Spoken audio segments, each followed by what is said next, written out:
देश आज संविधान के रचयिता भारत रत्न डॉक्टर बी.आर. अम्बेडकर के महापरिनिर्वाण दिवस पर उन्हें नमन कर रहा है। इस अवसर पर संसद परिसर में राष्ट्रपति द्रौपदी मुर्मू, उपराष्ट्रपति सी.पी. राधाकृष्णन, प्रधानमंत्री नरेंद्र मोदी, लोकसभा अध्यक्ष ओम बिरला, लोकसभा में नेता प्रतिपक्ष राहुल गांधी समेत कई केंद्रीय मंत्रियों और सांसदों ने भीमराव अम्बेडकर को श्रद्धांजलि दी। इस मौके पर संसद परिसर में श्रद्धांजलि सभा भी आयोजित की गई और पूरे देश को रास्ता दिखाया, संविधान दिया, तो उनकी याद करते हैं और जो उनके आइडियाज़ हैं और जो उनका संविधान है उसकी रक्षा करते हैं। हम सबको प्रेरणा मिलती है। बाबा साहेब अम्बेडकर जी ने जिस प्रकार से देश में सामाजिक समरसता, देश में एक विश्व का सबसे अच्छा संविधान बनाने का काम करना और सभी के लिए अच्छे अवसर मिले, अच्छा भविष्य बनाने के लिए देश को जो जोड़ने का काम किया, देश को जो ताकत दी है, उसके लिए हम उनके प्रति सदैव कृतज्ञ रहेंगे। आज बाबा साहब भीमराव अम्बेडकर जी का परिनिर्वाण दिवस है। आज ही के दिन उन्होंने अंतिम सांस ली थी और उनके लिए आज महामहिम राष्ट्रपति जी, उपराष्ट्रपति जी, प्रधानमंत्री जी नरेंद्र मोदी जी और सभी लोकसभा अध्यक्ष, हमारे उपसभापति जी हरिवंश जी सहित कई सांसद, मंत्री, राहुल गांधी जी भी आए हुए थे।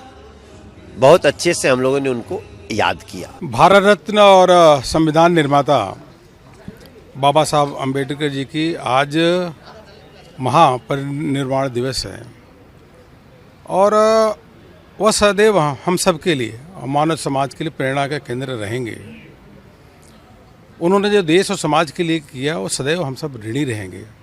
डॉक्टर भीमराव अम्बेडकर की पुण्यतिथि पर उत्तर प्रदेश के मुख्यमंत्री योगी आदित्यनाथ लखनऊ में अम्बेडकर महासभा कार्यालय में होने वाले कार्यक्रम में शामिल हुए और उन्हें पुष्पांजलि अर्पित की। इस दौरान सीएम योगी ने कहा कि बाबा साहेब ने अपने समय में भी हमें उन सभी खतरों के प्रति जागरूक किया था जो आज के समय सामने आ रहे हैं। बाबा साहब भीमराव अम्बेडकर ने उस समय भी हम सबको उन सभी खतरों के प्रति जागरूक किया था।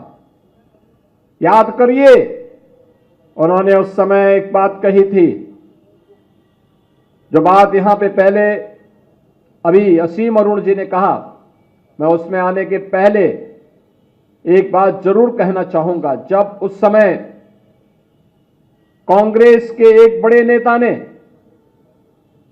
जिन्होंने 1923 में वंदे मातरम गाने से इनकार कर दिया था, कांग्रेस के अध्यक्ष के रूप में रहते हुए, और जब वह अंतिम समय उनका आया तो उन्होंने इच्छा व्यक्त की थी कि मेरी इच्छा है कि मैं यरूशलेम में मरूं।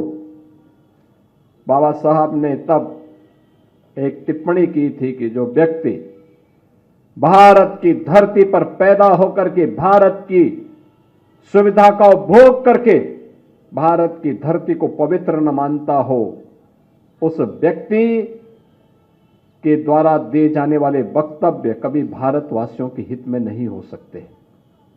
दुर्भाग्य से उस तुष्टीकरण की नीति पर चलने वाले दल न केवल भारत का अहित कर रहे हैं, बल्कि बाबा साहब भीमराव अम्बेडकर का भी अपमान कर रहे हैं और इस देशवासियों को उनकी सुविधाओं से वंचित करने की कुत्सित चेष्टा का हिस्सा भी उनका है। दिवस के अवसर पर उनके चरणों में विनम्र श्रद्धांजलि और संकल्प भी लेते हैं हम लोग कि बाबा साहब के हर स्वप्न को साकार करने का काम माननीय प्रधानमंत्री श्री नरेंद्र मोदी जी के नेतृत्व में, उत्तर प्रदेश के अंदर मुख्यमंत्री योगी आदित्यनाथ जी के नेतृत्व में हम लोग पूर्ण करेंगे।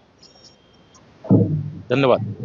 टीएमसी की नौटंकी है, बाबर के नाम पर एक भी ईंट रखी गई तो सरकार भाजपा की वहां आने वाली है, उस एक एक ईंट को उखाड़ करके फेंक दिया जाएगा। आज बाबा साहब के महापरिनिर्वाण दिवस पे अंबेडकर महासभा के इस प्रांगण में आदरणीय मुख्यमंत्री जी योगी जी, दोनों उप मुख्यमंत्री जी, आदरणीय स्वतंत्र देव जी, लखनऊ के मेयर, हम सभी एकत्रित हुए और बाबा साहब को श्रद्धांजलि भी अर्पित की।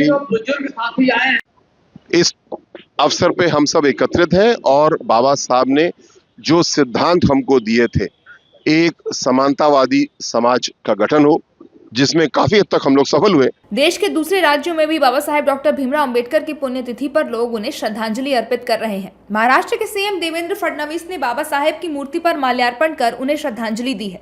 वहीं शिवसेना यूबीडी प्रमुख उद्धव ठाकरे ने भी उन्हें पुष्पांजलि अर्पित की।